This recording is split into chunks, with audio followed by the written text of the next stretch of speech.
Hello, everyone. Hope you're doing well. This week, of course, we're talking about portfolio building and the medical record. So, there's a lot of great information in this lecture that you need to take into consideration when you're applying to different roles. So, we've talked about what a resume is, we've talked about what a cover letter is, but how do we put those two together and how do we apply for jobs? Of course, when we look at a resume, and I'm pulling mine up here, this is actually an older resume, but you can see, and I'm sorry for the screen, but you can see there's a variation of information in there that's going to be helpful for an employer. I expanded it here a little bit so you can see more.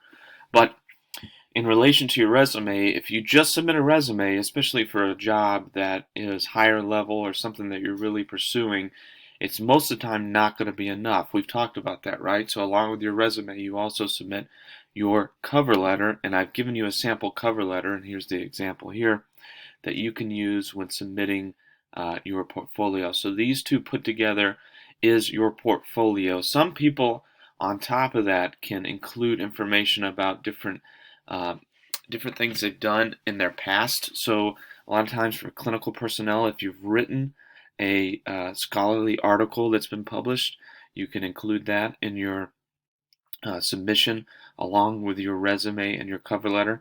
Or if you've had specialized training, that's another thing that you can include in your resume and cover letter submission. So a lot of times when you're applying for a job, it'll ask for, of course, resume, cover letter. Probably will ask for references. We'll talk about that in a second, but you can include other documents too.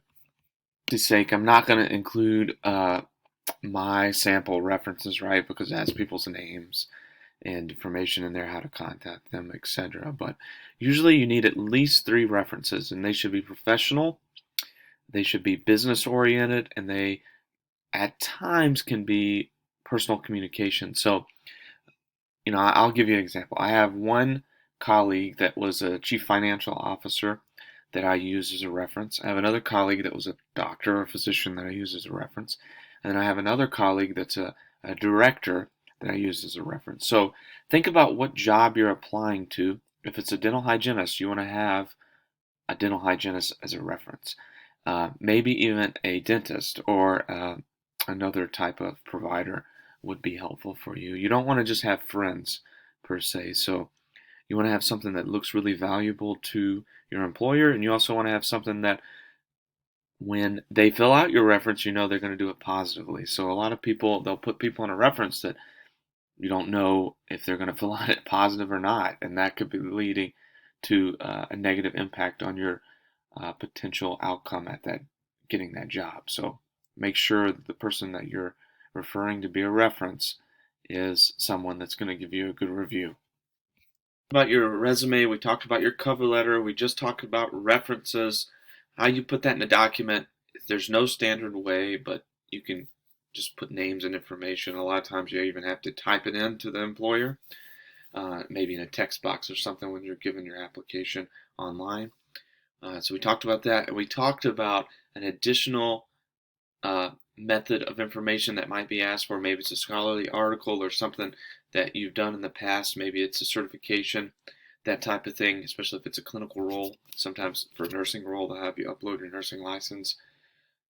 Sometimes that's asked for, right? So four different things that we've discussed today: resume, cover letter, references, and the additional document potentially that you put together. And all of that overall is consider your portfolio when applying to an organization. So that's what portfolio building is.